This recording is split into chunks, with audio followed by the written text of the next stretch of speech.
Қайырлы күн! Бүгінгі қарастыратын сабағымыз білім алушылардың сабаққа қатысуын QR-код көмегімен есепке алу. Ол үшін жүйеге оқытушының атынан кіреміз. Мәтіндерден журнал, үлгерімділік журналы мәнін таңдаймыз. Өзімізге қажетті топты таңдаймыз және де сабаққа қатысушылықты есепке алу мәні қарастырылған ағынымызды, яғни пәнімізді таңдаймыз. Ашылған бетте оқытушылар үшін QR-кодты генерациялау үшін журналда сабақ өткізілетін күн орнатылуы керек, яғни қосу батырмасын таңдау арқылы өзіміздің күнімізді көрсетеміз және де қандай сабақ түрі бойынша сабақ қарастырылған, сол сабақты көрсетіп қосамыз. Және де бұл жерде тек қана сабақтың оқытушысы үшін ғана қатысушылықты есепке алу батырмасы белсенді болады. Бұл батырманы таңдау арқылы қай сабақ түрінен қатысушылықты есепке аламыз, сол сабақ түрін таңдаймыз. Ашылған бетте келесі ақпараттар қарастырылған, яғни сол жақ бөлімде оқу жылы, семестр, академиялық ағын, топтың атауы және де QR-кодты генерациялау күні. Бұл жерде генерацияланған күндер тұрады. Негізгі деректер және де жиынтық деректер. Жиынтық деректерде қатысушылықтың күні бойынша сабақта болған білім алушылардың саны және де болмаған білім алушылардың саны бейнеленеді. Оң жақ бөлімде QR-кодты генерациялау мәні қарастырылады. Егер де біздің сабағымыз сабақ кестесімен байланыстырылмаған болған жағдайда,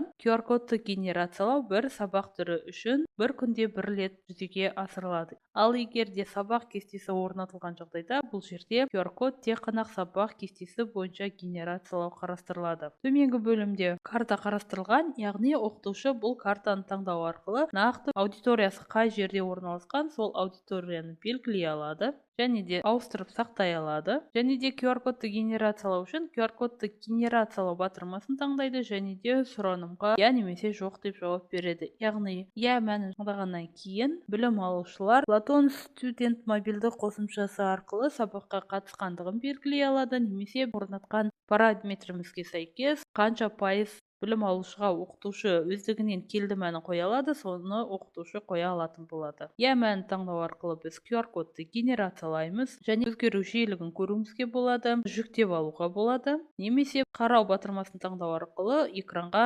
шығаруымызға болады. Және де жасалған баптауларымыз бойынша, яғни жасалған QR-кодты электрондық почтаға жіберу мәнін таңдайтын болсақ, онда оқытушының электрондық почтасына жасалған QR-код жіберілетін болады. Келесі қатысушылық күні бөлімінде күнімізді көруімізге болады және де білім алушылардың тізімі. Келесі қандай да бір себеппен білім алушылар сабаққа қатысқандығын өздігінен растай алмаған жағдайда, оқытушы ол студенттерді белгілеп сақтай алады және де көріп тұрғанымыздай оқытушыға қанша пайызға біз қоюға мүмкіндік бердік, сол пайызға ғана қоя алады, яғни оқытушы тек бір немесе екі білім алушыға қойып сақтай алады. Ал қалған білім алушылар Platon мобильді қосымшасы арқылы сабаққа қатысуын QR-кодты сканерлеу арқылы белгілей алады. Оқытушының белгілеген ақпараты сары түспен белгіленеді, ал білім алушынікі жасыл түспен. Сабақ аяқталғаннан кейін, егер де оқытушылар бұл күн үшін қателесіп QR-код генерациялаған жағдайда, барлығын белгілеп, өшіру батырмасын таңдау арқылы өшіре алады. Ал егер де біздің сабағымыз онлайн сабақ болса, онда онлайн сабақ болып табылады мәнін таңдау арқылы